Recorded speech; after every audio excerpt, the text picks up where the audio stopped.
Este é o programa Maternagem, Mídia e Infância, vinculado ao projeto de extensão de mesmo nome da Universidade Federal de Pernambuco. Nesse espaço, vamos conversar sobre vários temas ligados à maternagem, à mídia e à infância.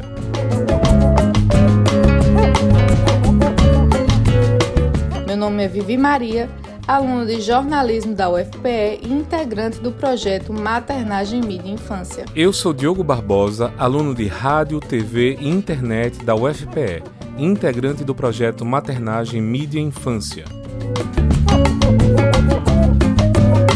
E o episódio de hoje é Criança e Consumo no Digital. Aqui no programa costumamos falar de infâncias no plural.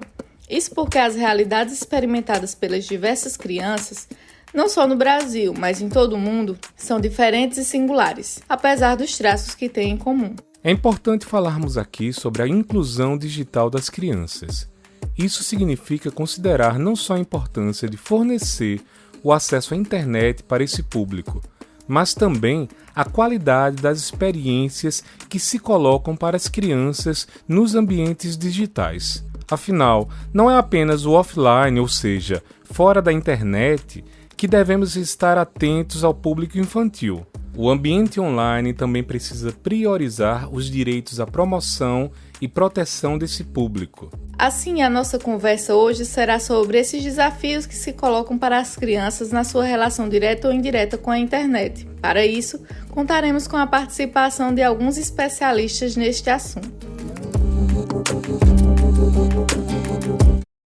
Nossa primeira convidada é Renata Othon, coordenadora acadêmica da Escola de Comunicação, Criatividade e Artes de Brasília, a ECOM-IDP, professora substituta na Faculdade de Comunicação da Universidade de Brasília, doutora em Estudos da Mídia pela Universidade Federal do Rio Grande do Norte, com estágio doutoral na Universidade Nova de Lisboa, jornalista, publicitária e autora do livro Infância Conectada, Contextos, Práticas e Sentidos de Crianças nas Redes Sociais Online. A segunda convidada é Daniela Teixeira, mestre em Marketing do Consumidor pela Bournemouth University, na Inglaterra, mestranda em Sociologia pela Universidade Federal de Pernambuco, pós-graduada em Gestão Empreendedora pela Universidade Federal Fluminense e graduada em Administração de Empresas pela UFPE, com mais de 15 anos de experiência nas áreas de marketing e comunicação corporativa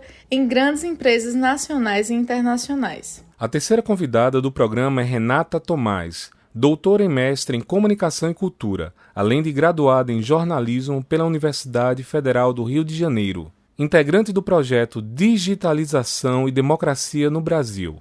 Está na Diretoria de Análise de Políticas Públicas da Fundação Getúlio Vargas. Co-fundadora da Rede de Pesquisa em Comunicação, Infâncias e Adolescências, a RECRIA. Membro do Conselho Consultivo do Programa Criança e Consumo, do Instituto Alana, e autora dos livros Da Negação da Infância à Invenção dos Twins e O que Você Vai Ser Antes de Crescer, YouTubers, Infância e Celebridades.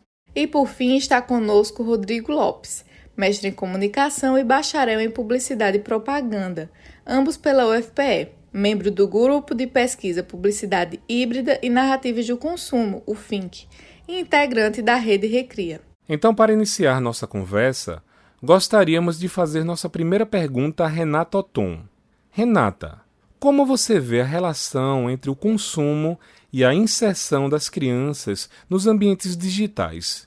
Será que é possível dizer que a participação das crianças nestes espaços confere mesmo mais voz a elas? Bem, eu vejo a presença das crianças nas ambiências digitais de maneira positiva, por um lado, porque é nesses espaços que elas podem ter acesso a experimentações lúdicas, experimentações educativas, mas a gente precisa problematizar nessa ponte potente que a criança tem com o consumo, com a cultura do consumo, através das redes sociais, de YouTube, de Instagram, de TikTok, dentre outras que sempre estão surgindo.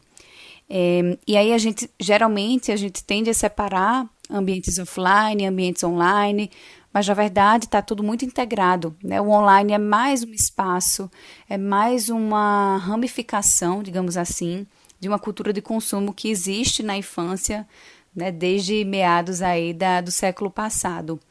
E a gente consegue perceber isso através de muitos aspectos, né? Na minha pesquisa eu consegui identificar, por exemplo, um vínculo muito forte entre o consumo de tecnologias de informação e comunicação e o universo lúdico, né? Então, crianças que, por exemplo, no Dia das Crianças, que é uma data comemorativa muito forte, né, muito mercadológica, que geralmente as crianças pediam brinquedos para os seus pais ou responsáveis, hoje o pedido é um celular, né, é um smartphone.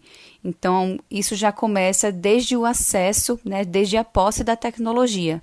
E aí passa por vários outros aspectos, como, por exemplo, dinâmicas de publicidade e marketing digital que são reconhecidas pelas crianças, né? Elas conseguem ali identificar de alguma maneira a presença de um anúncio publicitário, a presença de um post patrocinado.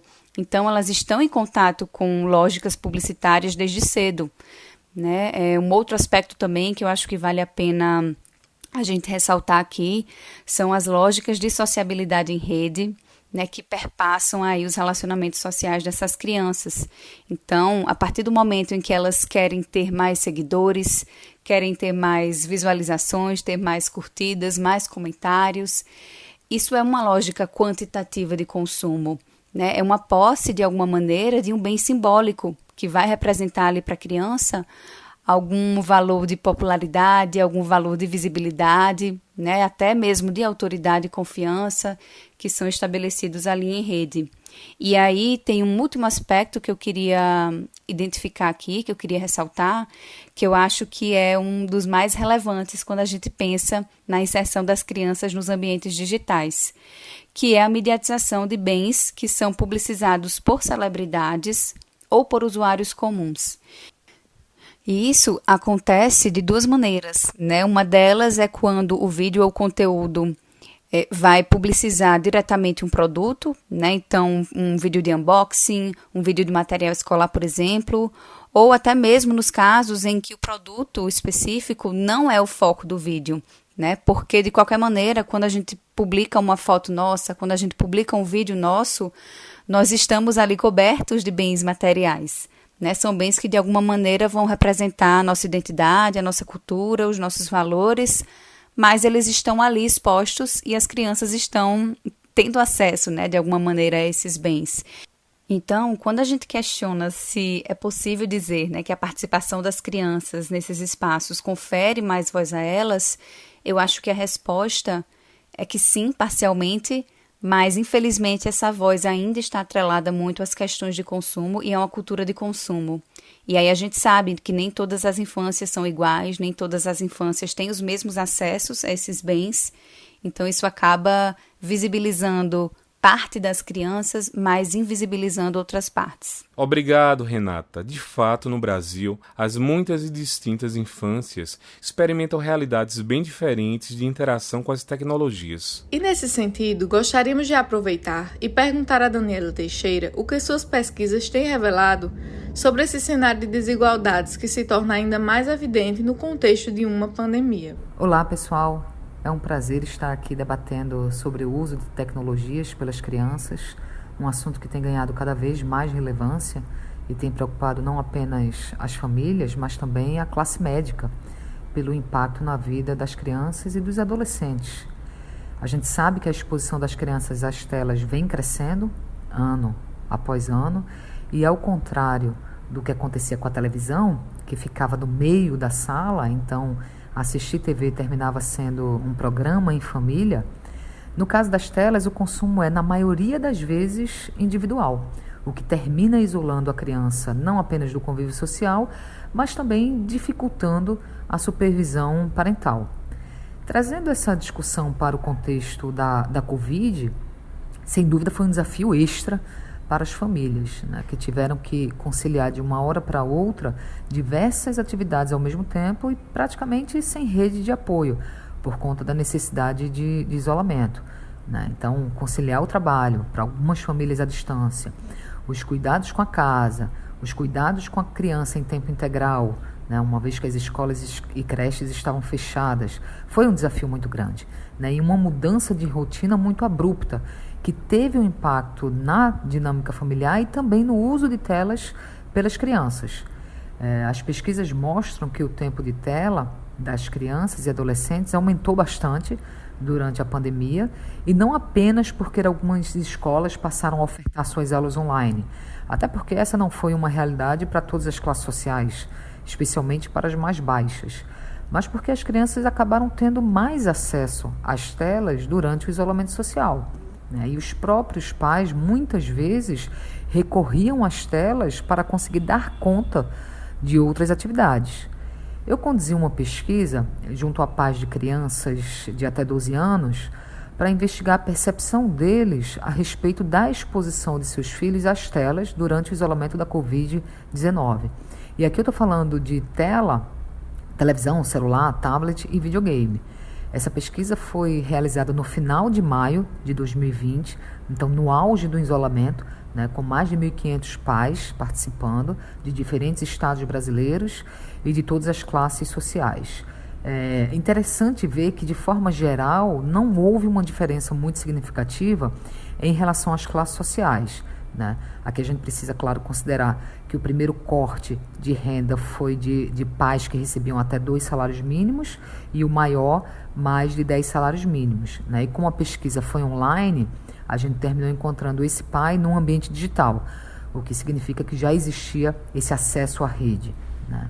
Mas a maioria dos pais, de fato, relatou um aumento na exposição às telas dos filhos. Quase 60% falaram de uma maior exposição dos filhos à TV, um pouco mais da metade em relação ao celular, em torno de 1/3 em relação à tablet e de 1/4 em relação ao videogame. É natural, né, que esse crescimento maior se dê em relação à TV e ao celular, que são as duas tecnologias mais massificadas na população brasileira, inclusive com grande penetração nas classes mais baixas.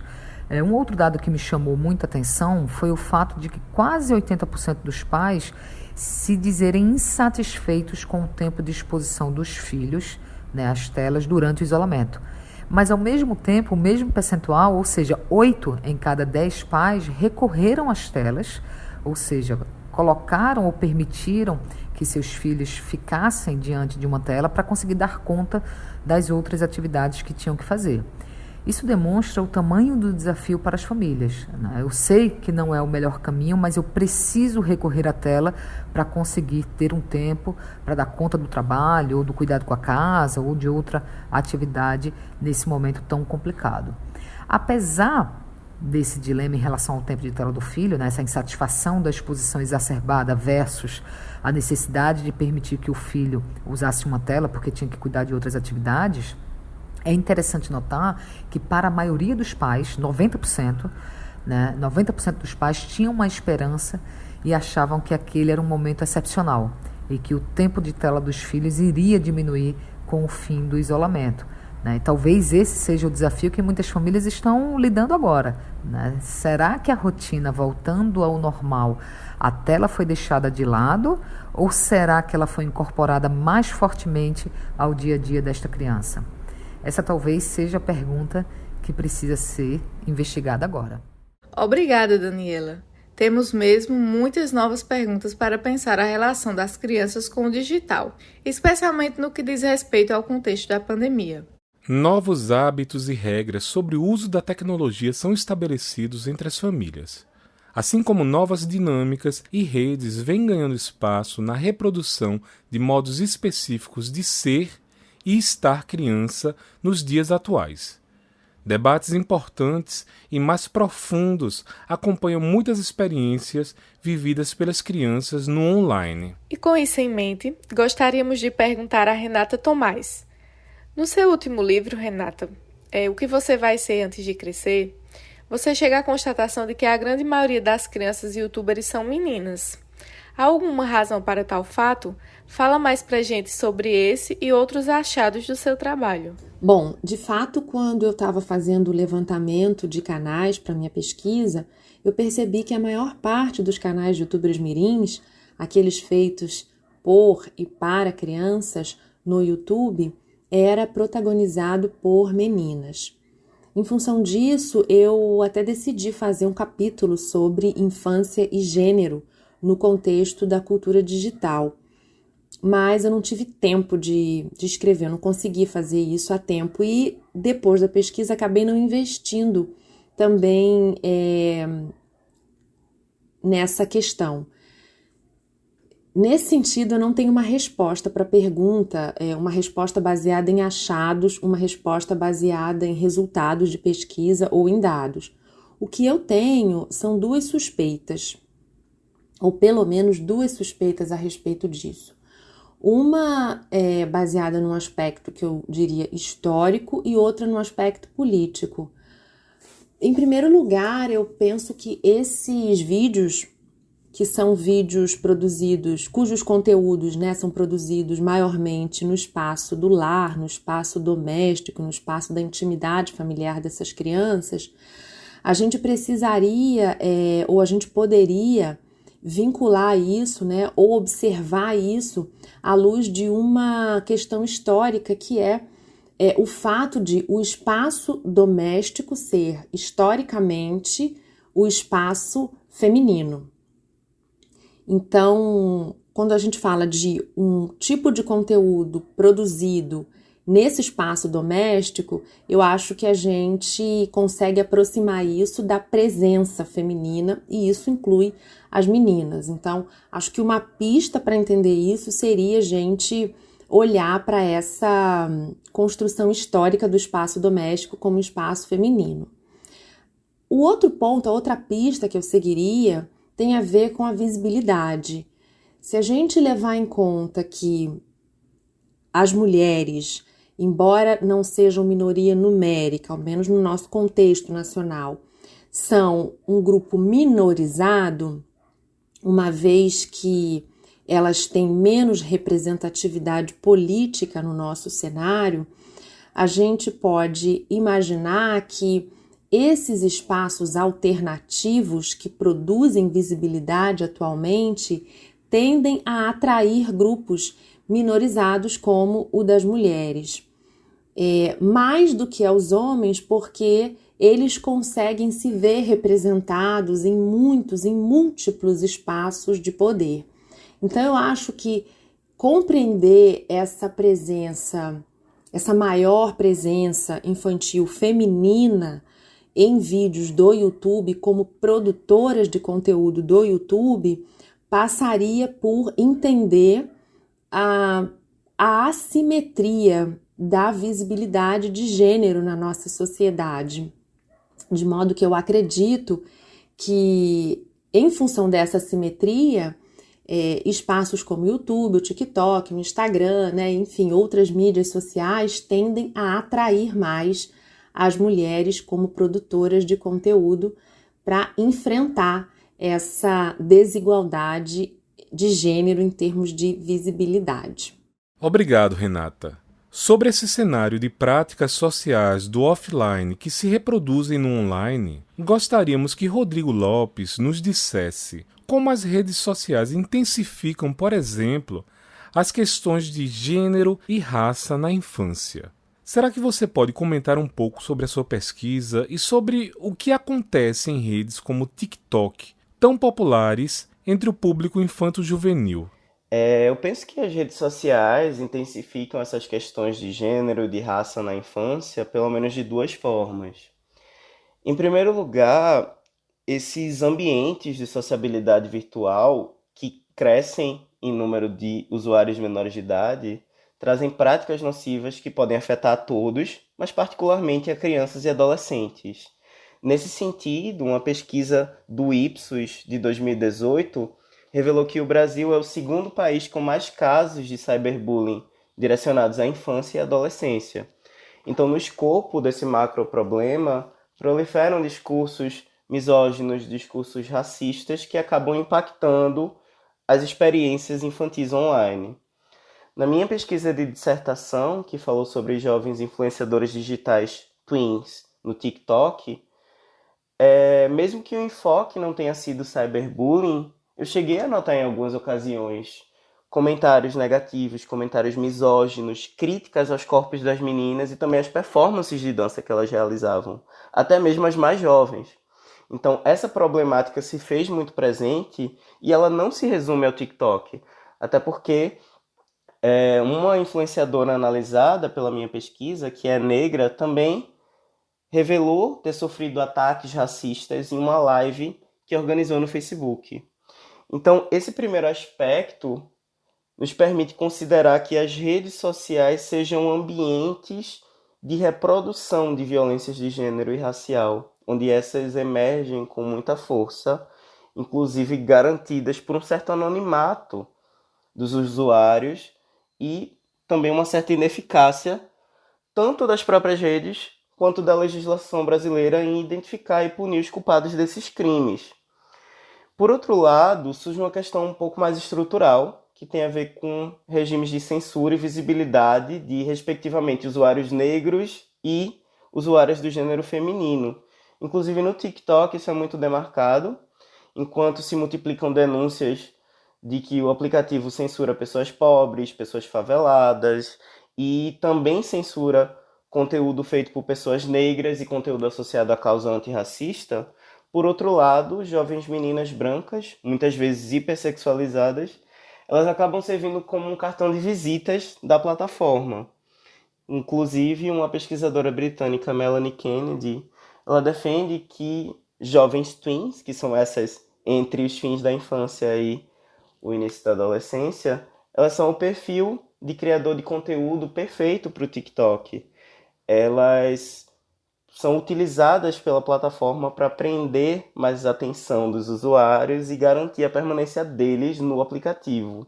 Então o app acaba por capitalizar em cima das imagens, dos corpos dessas jovens, tornando elas consumíveis a um público que não é só de crianças e adolescentes, mas também de adultos. Então, outra problemática aí envolvida.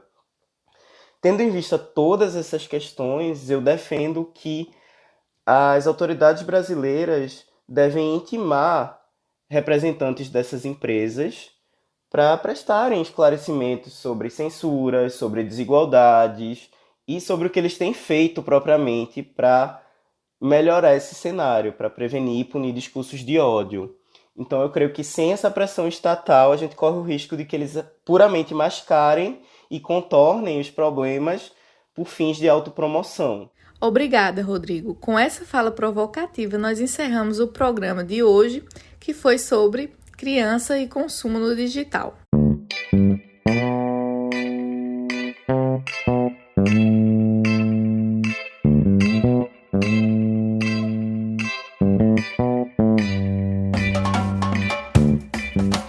Mas antes de finalizar, gostaríamos de reforçar que o Maternagem, Mídia e Infância é um projeto de extensão da UFPE, coordenado pela professora Maria Collier de Mendonça, professora do Departamento de Comunicação Social. No projeto temos também o professor Rogério Kowaleski, a professora Milena Freire, a pesquisadora Brenda Guedes, temos Débora Santos, doutoranda, e Nirvana Lima, mestranda, ambas de comunicação, Marília Félix e Viviane Maria, alunas de jornalismo, e Diogo Barbosa, aluno de rádio, TV e internet. Este projeto atua em diversas frentes. Mensalmente realizamos lives que ficam disponíveis no canal do YouTube da Proesc, a Pró-Reitoria de Extensão e Cultura da UFPE. Temos um perfil no Instagram com conteúdo muito rico sobre esses temas. Temos estes programas que são transmitidos pela Rádio Paulo Freire, mas ficam disponíveis como podcast nas principais plataformas digitais. E pode nos procurar em qualquer um desses canais que teremos a maior satisfação em conversar com você. Até a próxima!